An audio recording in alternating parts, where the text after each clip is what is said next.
বৌমাকে ঘরে তোল শঙ্খ। কে তুমি? আমি তোমাকে চিনি না।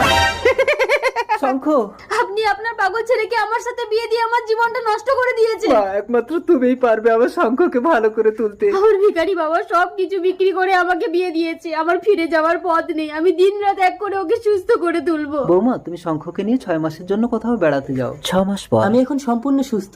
তুমি আমার কে হও পদ্ম? সেটা না হয় ঘরে গিয়েই বলবো। এই মেয়েটাকে আমার ভীষণ ভালো লেগেছে। তুমি কথা বলে আমার সাথে সেট করে দাও না পদ্ম। ওই মেয়েটা কি করবে শঙ্কর? তুমি কি চাইছো আমাকে বলো না, আমি তোমাকে দেবো। তার মানে তুমি আমাকে পাওয়ার জন্য আমার সেবা করছো? শঙ্খ, শঙ্খ, আমি যে কোনো ভাবে ওকে তোমার কাছে এনে দিচ্ছি। শুনুন।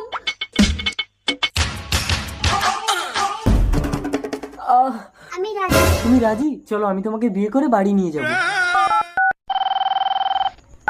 হ্যালো, বাবা, আপনার ছেলে সম্পূর্ণ সুস্থ হয়ে গেছে। আজই বউ নিয়ে বাড়িতে আসছে। এই কই গো, শুনছো?